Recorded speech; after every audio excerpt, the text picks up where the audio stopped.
स्वागत है हमारे YouTube चैनल डीप स्टडी पर। आज के इस वीडियो में हम बात करने वाले हैं ब्रिक्स के बारे में।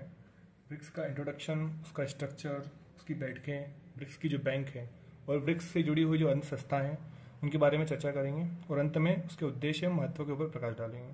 ठीक है, हम इस वीडियो को शुरू करते हैं। तो जो ब्रिक्स संस्था थी, इसकी स्थापना का जो पहला विचार था वो जिम ओ'नील के मन में आया था। अब जिम ओ'नील जो है वो देखते हैं कि जो वैश्विक आर्थिक देश हैं उनमें उभरती हुई जो अर्थव्यवस्थाएं हैं उनकी क्षमता को पहचानते हैं और वो देखते हैं कि 2050 तक ये जो अर्थव्यवस्थाएं हैं ये विश्व अर्थव्यवस्था पर प्रभाव डाल सकती हैं।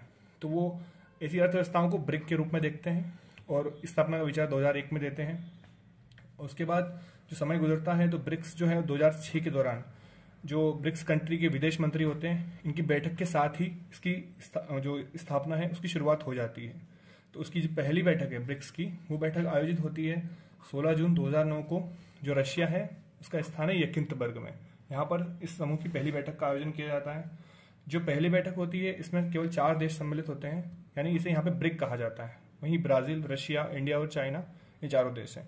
इसकी जो दूसरी बैठक का आयोजन होता है ये 2010 के दौरान किया जाता है। जो ब्राजील है, जो कि ब्राजीलिया है, उसकी जो ब्राजील की कैपिटल है यहाँ पर, जो इसी दूसरी बैठक में जो साउथ अफ्रीका है जो 5वीं कंट्री के रूप में ब्रिक में शामिल होता है और यहाँ से जो ब्रिक है वो ब्रिक्स बन जाता है। ठीक है, ये ब्रिक्स बना। उसके बाद जो आगे का समय आता है 2024 के आसपास, जो 1 जनवरी 2024 की तारीख है। इस तारीख में 4 नए देश जो हैं वो ब्रिक्स में जुड़ते हैं और देशों की जो कुल संख्या मिलकर यहाँ पर 9 हो जाती है। कौन कौन से देश हैं? ये देश है ईरान हो गया, मिस्र हो गया, इथियोपिया हो गया और यूएई हो गया। ये 4 देश मिलकर 9 देश हो जाते हैं। और जो अंतिम देश अभी हालिया जो नया जुड़ा हुआ है वो 1 जनवरी 2025 को 10वें देश के रूप में इंडोनेशिया है, ये ब्रिक्स में जुड़ता है। इस प्रकार जो ब्रिक्स की जो स्ट्रक्चर है कंप्लीट होता है। उसके बाद हम देखते हैं कि जो ब्रिक्स है, ब्रिक्स को 5 आर कंट्रीज भी बुलाया जाता है। 5 आर कंट्रीज क्यों बुलाया जाता है, इसके पीछे रीजन है। जो कंट्रीज हैं इनके जो करेंसीज हैं, करेंसी का फर्स्ट लेटर, 5 कंट्रियों का फर्स्ट लेटर आर से स्टार्ट होता है। अब कौन कौन सी करेंसीज हैं? ब्राजील है, ब्राजील की जो करेंसी है वो रियल है, रियल या इसे रियाल भी कहा जाता है। और रशिया की हम जानते हैं, रशिया की रशियन रूबल होती है। भारत की करेंसी, इंडिया की करेंसी रुपया है। चाइना की करेंसी जो है वो रैनमिनबी है, रैनमिनबी। और जो साउथ अफ्रीका है, साउथ अफ्रीका की करेंसी है रैंड। इस प्रकार जो ये 5 कंट्री है इनको मिला के 5 आर कंट्रीज बोला जाता है। ठीक है, अब यही सवाल आता है कि जो ब्रिक्स है, क्या इस ब्रिक्स का कोई प्रशासनिक जो स्थायी ढांचा है या नहीं है? क्योंकि कोई ऑर्गेनाइजेशन होता है तो उसका कोई ढांचा होता है। तो यहाँ देखा जाता है कि ब्रिक्स का कोई भी एक स्थायी ढांचा नहीं है। अगर इसका स्थायी ढांचा नहीं है तो इसका हेडक्वार्टर वो भी नहीं है। जो लोग मतलब हम सुनने में आता है कि ब्रिक्स का हेडक्वार्टर शंघाई में है, लेकिन वो ब्रिक्स का हेडक्वार्टर नहीं है, वो ब्रिक्स बैंक जो है, जो एनडीबी है, उसका हेडक्वार्टर है। तो हमें ध्यान रखना है कि ब्रिक्स का कोई भी हेडक्वार्टर नहीं है। अच्छा, इसकी अध्यक्षता किस बेसिस पे की जाती है? तो जो इसके सदस्य देश हैं, जो मैक्सिममली जो 5 कंट्रीज हैं जो ब्रिक्स में है, उनके बीच में इसकी अध्यक्षता रोटेट होती रहती है। जो भी कोई देश इसका अध्यक्षता करता है, उस देश का जो सर्वोच्च नेता होता है, जैसे जब कभी भारत इसकी अध्यक्षता करेगा तो भारत का जो सर्वोच्च नेता यानी कि प्राइम मिनिस्टर जो होगा वो उसकी अध्यक्षता करेगा, तो उसका डायरेक्ट रूप से अध्यक्ष बनेगा। तो इसकी अध्यक्षता का ये पैटर्न रहता है। अभी हाल की अध्यक्षता जैसे ब्राजीलिया करने वाला है, इससे पहले रशिया कर था, तो रशिया की तरफ से पुतिन के द्वारा की गई थी। तो ये इसका क्रम रहता है। अब इसकी कुछ बैठकें हम लोग देख लेते हैं। इसकी जो पहली बैठक जैसे हम चर्चा कर चुके हैं, 16 जून 2009 को जो रूस के यकिंतबर्ग में इसकी पहली बैठक होती है। ठीक है, अब हाल की बैठक देख लेते हैं। जो 16वीं बैठक जिसकी हम बात कर रहे हैं, ये 22 अक्टूबर से लेकर 24 अक्टूबर के बीच में जो कजान शहर है रशिया का, यहाँ पर आयोजित की जाती है। और इसकी जो आने वाली बैठक है जो इस साल 2025 में होने वाली है, ये बैठक 2025 ब्राजील में आयोजित होगी। अच्छा, सवाल यहाँ पे आता है कि भारत कितनी बार इसकी अध्यक्षता कर चुका है? तो 3 बार भारत टोटल ब्रिक्स की अध्यक्षता कर चुका है। ये कब कब करी है? 2012 में, 16 और 21 में कर चुका है। अच्छा, कोई कंट्री ऐसी भी है जो भारत से ज्यादा बार अध्यक्षता कर चुका है? तो वो रशिया है। रशिया अब तक कुल मिलाकर 4 बार ब्रिक्स की अध्यक्षता कर चुका है। तो ये कुछ इससे जुड़े हुए पॉइंट थे। आगे हम देखते हैं ये ब्रिक्स की बैंक जो ये पॉइंट है, ये बहुत इंपॉर्टेंट पॉइंट है क्योंकि हाल में चर्चा में रहने वाली बैंक है। जो इसकी जो स्थापना जो होती है ब्रिक्स बैंक की, जो 6ठा शिखर सम्मेलन होता है 2014 में, ये कहाँ होता है? ब्राजील के फोर्टालेजा में होता है। डेट थी 15 जुलाई। तो ब्रिक्स की बैंक की स्थापना यहाँ पे होती है। लेकिन इसका जो नामकरण है, वर्तमान में इसका नाम न्यू डेवलपमेंट बैंक कर दिया गया है। अच्छा, ये नाम सजेस्ट करने वाले कौन थे? तो ये हमारे भारत के जो प्रधानमंत्री है नरेंद्र मोदी जी, इनके द्वारा ये नाम सजेस्ट किया गया था। जो एनडीबी है, इसका जो हेडक्वार्टर है वो शंघाई चीन में बनाया गया है। अच्छा, इसकी वर्तमान अध्यक्ष कौन है? तो वर्तमान अध्यक्ष देखने में आती है डिल्मा, जो डिल्मा वाना रूसेफ है। डिल्मा रूसेफ भी नाम है इनका पूरा। ये जो ब्राजील की पूर्व राष्ट्रपति रह चुकी हैं, ये इसकी वर्तमान अध्यक्ष हैं। अच्छा, भारत की तरफ से कोई अध्यक्ष रहा है क्या? तो उसकी तरफ से उसमें देखने में आता है जो ब्रिक्स बैंक है, जब बनी थी 2014 में, तो उसके पहले अध्यक्ष बने थे केवी कामत। ये भारत के थे, जो 5 साल इस पद पर रहे हैं। जो केवी कामत है, ये भारत की जो कंपनी है इन्फोसिस लिमिटेड, इसके भी पूर्व अध्यक्ष रह चुके हैं। तो ये बहुत इंपॉर्टेंट नाम है। ये कुछ फैक्ट्स हैं, आपको नोट करने लायक है, ध्यान रखिएगा।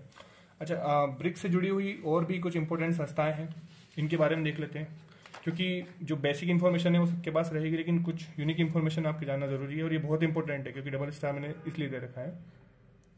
तो इसकी अन्य इंपॉर्टेंट संस्था देखते हैं। एक संस्था आती है ब्रिक्स व्यापार परिषद।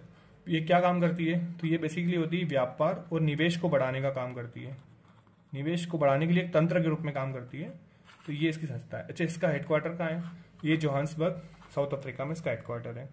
उसके बाद अगली संस्था आती है ब्रिक्स एकेडमिक फोरम। अब ये क्या होता है? जो ब्रिक्स एकेडमिक फोरम है, ये विश्वविद्यालयों और जो शोध संगठन है, इनका एक नेटवर्क है। अब ये कैसे काम करता है? जैसे कोई भी एजुकेशन की नई पद्धति आई या फिर किसी इंपॉर्टेंट टॉपिक पर रिसर्च की जा रही है, तो उसमें जो ब्रिक्स में जुड़े हुए देश है, ये आपस में एक दूसरे का कोऑपरेट करते हैं। तो इस प्रकार से ये आपस में काम करते हैं। तो ये एक इम्पोर्टेंट फोरम है, ये आपको ध्यान में रखना है। इसके बाद एक और इम्पोर्टेंट जो संस्था बनी हुई है ब्रिक्स के अंदर ही, वो आती है सीआरए। सीआरए यानी कि आकस्मिक रिजर्व व्यवस्था, इसको कंटीजेंट रिजर्व अरेंजमेंट भी बोलते हैं। इसका हेडक्वार्टर जो है वो मॉस्को के अंदर स्थित है। अब ये क्या काम करती है? सबसे इंपॉर्टेंट ये, जो इसके सदस्य देश हैं ब्रिक्स के, उनको अल्पकालिक भुगतान संतुलन, जैसे कहीं पर अगर आर्थिक स्थिति किसी को अगर इंस्टेंट लोन की आवश्यकता है, जैसे हम कह सकते हैं, तो ये आकस्मिक छोटे तौर पर ये लोन को निपटाने में मदद करती है। तो इस प्रकार ये सीआरए काम करता है। इसके अलावा कोई इंपॉर्टेंट पॉइंट हम देखते हैं। अब आता है ब्रिक्स के जो कुछ उद्देश्य हैं। अब चूंकि ये काफी प्रेडिक्टेबल उद्देश्य हैं, क्योंकि कोई भी संस्था बनती है तो उनके कुछ इंपॉर्टेंट उद्देश्य होते ही होते हैं। तो जो ब्रिक्स के उद्देश्य देखते हैं, जो ब्रिक्स के जो सदस्य देश हैं, इनके बीच में आर्थिक, राजनीतिक और सामाजिक सहयोग को बढ़ावा देना, काफी सिंपल सी बात है। और जैसे वैश्विक, इसकी स्थापना इसलिए हुई थी वैश्विक आर्थिक सहयोग विकास के लिए, तो ये इसको नई गति देना इसका उद्देश्य है। व्यापार एवं निवेश को बढ़ाना भी इसका उद्देश्य है। अच्छा, वर्तमान परिप्रेक्ष्य में इसका महत्व क्या है? तो ये भी हमें देखना होगा। तो वर्तमान परिप्रेक्ष्य में देखा जाए तो जो ब्रिक्स है, ये अपने आप में पूरे विश्व का, जो ब्रिक्स देश हैं, ये 30% क्षेत्रफल अपने आप में लिए हुए हैं। और जो क्षेत्रफल, इसमें से 45% जो आबादी है वर्तमान विश्व की, ये ब्रिक्स देशों में निवास करती है। जो ब्रिक्स देश की जो टोटल इकोनॉमी, जो जीडीपी हम बोल सकते हैं, वैश्विक जीडीपी, उसमें 24% का हिस्सा वर्तमान तारीख तक है। अनुमान इसका और भी आगे का है। अच्छा, यही कुछ कारण है, हम कह सकते हैं यही कारण है कि इनकी वजह से जो पश्चिमी देश हैं, ये आज ब्रिक्स को G7 जो देश हैं, उनकी संस्था के विकल्प के रूप में मानने लगे हैं। अब कुछ अनुमान भी हैं रिपोर्ट्स के अनुसार। रिपोर्ट्स ऐसी हैं कि 2025 के एंड तक जो ब्रिक्स है, इसकी वैश्विक जीडीपी की हिस्सेदारी 41% तक जाने की अनुमान है। तो ये बहुत बड़ा नंबर होता है। तो कहीं ना कहीं ब्रिक्स का जो एक बोल सकते हैं प्रसार हो रहा है, और उसकी जीडीपी का भी बड़ा जो प्रसार हो रहा है, तो जो उसकी उभरती हुई अर्थव्यवस्था को प्रदर्शित करता है। अच्छा, यहीं पे जिम ओनिल, जो इसके संस्थापक के विचारक थे, जिम ओनिल, उनका भी कथन आता है 2050 तक उन्होंने जो भविष्यवाणी करी थी, ब्रिक्स जो है एक प्रकार एक लीडिंग ऑर्गेनाइजेशन होगा जो वैश्विक अर्थव्यवस्था को संचालित करने में अग्रणी भूमिका निभाएगा। ठीक है, तो ये था ब्रिक्स के बारे में कुछ इंपॉर्टेंट पॉइंट्स। आपको अगर वीडियो अच्छा लगा हो तो चैनल को लाइक कीजिएगा, वीडियो को लाइक कीजिएगा, चैनल को सब्सक्राइब कीजिएगा। Thank you so much. PDF अगर आपको चाहिए तो आप टेलीग्राम चैनल ज्वाइन कर सकते हो। Thank you.